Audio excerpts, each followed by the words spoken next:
जय श्री कृष्णा प्रिय दर्शकों, भाइयों और बहनों, अस्त्र चर्चा में आपका स्वागत है। मेरा आपको सादर नमस्कार। इस वीडियो में हम चर्चा करेंगे मिथुन लग्न के जातकों की कि उनका अप्रैल माह कैसा गुजरेगा। इस पर एक संक्षिप्त पर चर्चा करेंगे। आप नए दर्शक हैं तो कैसे पता करेंगे कि आप मिथुन लग्न के व्यक्ति हैं अर्थात जब नई एसेंडेंट है तो अपना बर्थ डिटेल्स किसी अच्छे एस्ट्रो के सॉफ्टवेयर में डालें जो लग्न कुंडली बनकर आती है, जिसको D1 चार्ट भी कहते हैं। उसके यदि प्रथम भाव में 3 नंबर लिखा हुआ हो तो आप मिथुन लग्न के व्यक्ति हुए अर्थात जब नई एसेंडेंट हुए।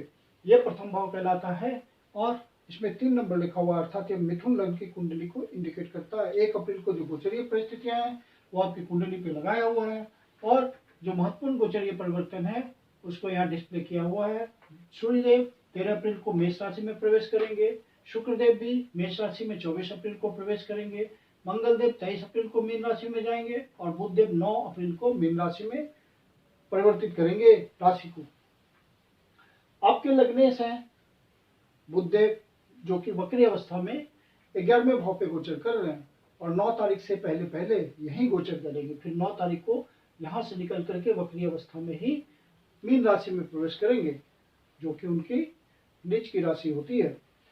तो जब तक बुधदेव यहाँ गोचर कर रहे हैं आपके लाभ भाव पे तो आपको निश्चित रूप से अपने काम धंधे में बढ़ोतरी देंगे, जिससे आपकी रेगुलर इनकम में वृद्धि होगी। और जो किसी तरह की नौकरी में है, सरकारी सेवा में, प्राइवेट सेवा में, उनको भी किसी तरह का incentive, promotion, monetary gain, over time ये सब मिलने की पूरी संभावना है। इन सब के थ्रू मॉनेटरी गेन होने की पूरी संभावना है। और जब बुधदेव 10वें भाव पे गोचर करेंगे 9 तारीख से तो कर्म क्षेत्र में आप बहुत ही मेहनती हो जाएंगे। लेकिन दिक्कत यह है कि बुधदेव वक्री है तो आपके विजडम में जल्दीबाजी देंगे। कोई निर्णय लेने में आप हेस्टी नेचर के हो जाएंगे, मतलब शीघ्रता से निर्णय लेंगे, बिना सोचे समझे क्विक निर्णय लेंगे जो कि आपके लिए गलत भी साबित हो सकता है। तो जो भी निर्णय लें उसको पूरा समय दें और पूरी समझदारी से आप उसको करें और तब निर्णय लें एनालाइज कर करके, तो आपको सही रिजल्ट मिलेंगे। क्योंकि बुधदेव बिजनेस के कारक हैं तो बिजनेस के लिहाज से बहुत इंपॉर्टेंट हो गए बुधदेव। और आपके लग्नेश हैं तो बिजनेस में लगे हुए व्यक्ति हैं, उनको तो विशेष रूप से इस बात का ध्यान रखना है। और बिजनेस को हम सप्तम भाव से देखते हैं और सप्तम भाव के स्वामी 11वें भाव पे गोचर कर रहे हैं।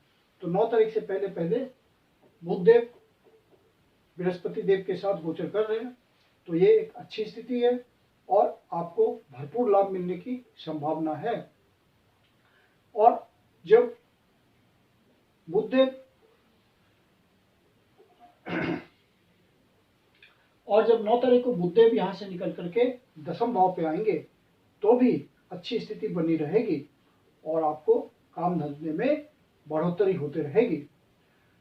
मैरिटल लाइफ की बात करें तो 7वें भाव से ही मैरिटल लाइफ देखते हैं और आपके मैरिटल लाइफ अच्छी गुजरेगी क्योंकि बुधदेव लाभ भाव में है, इच्छा पूर्ति के भाव में है। तो बहुत ही सामंजस्य भरा जीवन गुजरेगा और एक दूसरे की अंडरस्टैंडिंग बहुत अच्छी बनेगी और उस क्षेत्र में बहुत उत्साह रहेगा और एंजॉयफुल मोमेंट आप जिएंगे। जो कि आपके लग्नेश हैं, बुधदेव जो कि आपके लग्नेश हैं, तो आपको स्वास्थ्य का ध्यान जरूर रखना है क्योंकि बुधदेव वक्री हैं। आपको स्ट्रेस के कारण, किसी तरह का मेंटल प्रेशर के कारण कुछ परेशानी हो सकती है और ज़्यादा स्ट्रेस नहीं लेना है आपको, अन्यथा स्वास्थ्य संबंधी परेशानी झेलनी पड़ेगी।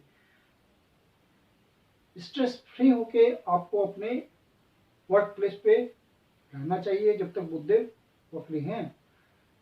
और मेडिटेशन, मेडिकेशन, योगा, एक्सरसाइज, इन सब बातों के थ्रू अपने स्वास्थ्य को फिट रखना है। और बुधदेव आपके शुभ भाव के भी स्वामी हैं। यदि आप पहले से कोई प्लॉट खरीदने, फ्लैट खरीदने या किसी तरह की प्रॉपर्टी डील करना का प्रयास कर रहे हैं तो वहाँ आपको सफलता मिल सकती है यदि आप समझदारी से डिसीजन ले। तो बुधदेव 9 तारीख से आपके 10वें भाव पे गोचर करेंगे। यह कर्म का क्षेत्र है और राहुदेव वहाँ पहले से गोचर कर रहे हैं, तो आप बहुत ही बढ़िया मैनिपुलेटर हो जाएंगे, अवसर को पहचानेंगे और अवसर के अनुसार सारे डिसीजंस लेंगे और जहां बार्गेनिंग की जरूरत होगी वहां अच्छी बार्गेनिंग करेंगे आप और अपना फायदा आगे रखेंगे यदि आप कोई बिजनेसमैन है, और आपको इसमें सफलता भी मिलेगी और आपका कोई नया इनिशिएशन हो सकता है, कोई नई प्लानिंग हो सकती है, कुछ आप नया प्रोजेक्ट स्टार्ट कर सकते हैं। इस तरह की पूरी संभावना है। मैरिटल लाइफ भी आपका अच्छा गुजरेगा इस महीने, क्योंकि मैरिटल भाव के स्वामी आपके लाभ भाव पे गोचर कर रहे हैं बृहस्पति देव, और आपके मैरिटल लाइफ में उत्साह रहेगा, एक दूसरे के प्रति सामंजस्य बना रहेगा। आपके बुद्धि विवेक और प्लानिंग के स्वामी हैं शुक्रदेव। आपकी बुद्धि विवेक और प्लानिंग को प्रदर्शित करता है पंचम भाव, और पंचम भाव में तुला राशि बैठी हुई है, बैलेंसिंग राशि है। तो आपके प्लानिंग में एक बैलेंस फैक्टर होगा, और चूंकि कर्म भाव में शुक्रदेव गोचर कर रहे हैं तो आपकी प्लानिंग का संबंध सीधे कर्म भाव से होगा। जिस भी फील्ड में होंगे अपनी समझदारी का प्रयोग करेंगे और उससे फायदा उठाएंगे। सूर्यदेव जो कि आपके तृतीय भाव के स्वामी होते हैं और दसम भाव पे गोचर कर रहे हैं, 13 तारीख से पहले पहले यही गोचर करेंगे और 13 तारीख के बाद यहाँ से निकल करके 11वें भाव पे जाएंगे, जो कि एक अच्छी स्थिति है। सूर्यदेव यहाँ पे डायरेक्शनल स्ट्रेंथ पाते हैं और यहाँ गोचर करते हुए शुक्र के साथ आपके चतुर्थ भाव को देखेंगे, शुभ भाव को देखेंगे, तो आपके सुख में वृद्धि करेंगे। शुक्रदेव एक शुभ ग्रह है और चतुर्थ भाव को देख रहे हैं, इसका मतलब आप अपने संसाधनों पे कुछ खर्च कर सकते हैं और आप अपने लाइफ स्टाइल में कुछ वृद्धि कर सकते हैं। कर्म क्षेत्र में आप कुछ प्रयास करेंगे, एफर्ट्स लगाएंगे, तो वहां आपको सफलता मिलेगी। कर्म क्षेत्र में आपको अपने को बॉन्ड्स का भी सहयोग मिल सकता है, छोटे भाई बहनों का सहयोग मिल सकता है, नेबर्स का सहयोग मिल सकता है, कोई नेबरिंग सोसाइटीज का सहयोग मिल सकता है। यदि आप छोटी यात्रा के थ्रू कमाते हैं, आपकी अर्निंग में किसी तरह की छोटी यात्रा इन्वॉल्व होती है, डेली आप अपने सेल्स के काम से बाहर निकलते हैं, कहीं मूव करते हैं, तो वो आपको अच्छा फल देगा। आपके कमीशन में, यदि आप कमीशन के थ्रू कमाते हैं तो आप अच्छा कमीशन कमाएंगे अपने कर्म क्षेत्र में प्रयास करने से। यदि आप हॉबीज के थ्रू कमाते हैं, सोशल मीडिया के थ्रू कमाते हैं, तो इस महीने आपके लिए वो सिचुएशन फेवरेबल होगी। बृहस्पति देव आपके सुख भाव के भी स्वामी बनते हैं, तो आपको सुख भाव में वृद्धि महसूस होगी। आपको घर में अपने परिवारजनों के साथ सामंजस्य बना के चलना पसंद आएगा, आप घर में समय बिताना पसंद करेंगे। जो लव अफेयर्स में हैं उनके लिए यह महीना अच्छा गुजरेगा। सिर्फ किसी तरह का अंडरस्टैंडिंग में कमी नहीं करना है। जो स्टूडेंट बाहर जाना चाहते हैं उनके लिए भी ये महीना बढ़िया होगा।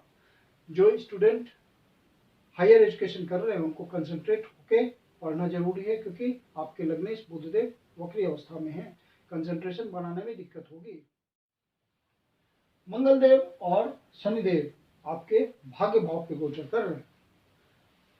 शनिदेव चूंकि अपने ही मूल त्रिकोण राशि में गोचर कर रहे हैं और मंगलदेव आपके षष्ठेश बनते हैं और लाभेश बनते हैं, तो भाग्य भाव का साथ मिलेगा इनकम की प्राप्ति में। और जो भी आप काम धंधा कर रहे हैं, सेल्फ प्रोफेशनल हैं, किसी काम धंधे में हैं, अपना काम करते हैं, तो वहाँ आपको नए क्लाइंट्स मिलेंगे, नए अवसरों की प्राप्ति होगी। यदि आप लोन लेना चाहते हैं तो बहुत सोच समझ के लोन लीजिएगा, लोन लेना अवॉइड करें इस महीने। आपको अपने बड़े भाई से कुछ सहयोग मिल सकता है, आर्थिक क्लोज फ्रेंड जो कि आपके सोशल सर्कल में हैं, उनसे आपको कुछ आर्थिक मदद मिल सकती है। यदि आपको जरूरत है तो किसी बड़े ऑर्गेनाइजेशन में आपको कुछ प्रोजेक्ट मिल सकता है, प्रयास करेंगे तो। और इस महीने भाग्य के थ्रू कोई इच्छा पूर्ति आपकी हो सकती है, गोचर के थ्रू इसकी। राहुदेव आपके दसम भाव पे गोचर कर रहे हैं और केतुदेव चतुर्थ भाव पे गोचर कर रहे हैं, तो माता से किसी तरह का मनमुटाव नहीं रखना है। माता के स्वास्थ्य में कमी हो सकती है, माता के स्वास्थ्य का ध्यान रखना है। और राहु देव जब तक आपके 10वें भाव पे गोचर कर रहे हैं तो आपका वर्क क्षेत्र में एम्बिशन बना रहेगा और राहु देव मदद भी करेंगे आपको। चंद्रमा देव 26 और 27 तारीख को आपके 6ठे भाव पे गोचर करेंगे, तो वाद विवाद से इन 2 दिनों आपको दूर रहना है। किसी तरह का किसी भी प्रकार का हॉट डिस्कशन नहीं करना है, कोर्ट कचहरी के मामले में नहीं पड़ना है और सारे डिसीजन सही से लेने हैं। जो सीनियर सिटीजन है उनको अपने स्वास्थ्य का ध्यान रखना है। इस महीने की 3 तारीख और 4 तारीख को किसी तरह की मानसिक परेशानी हो सकती है। किसी तरह का आपको स्ट्रेस हो सकता है क्योंकि बुधदेव बकरी हैं और चंद्रदेव 8वें भाव पे इन दिनों गोचर करेंगे। तो आपको यदि ऐसी स्थिति महसूस हो, मानसिक परेशानी ज़्यादा हो, तो विष्णु सहस्त्रनाम का पाठ कीजिए, आपको राहत जरूर मिलेगी।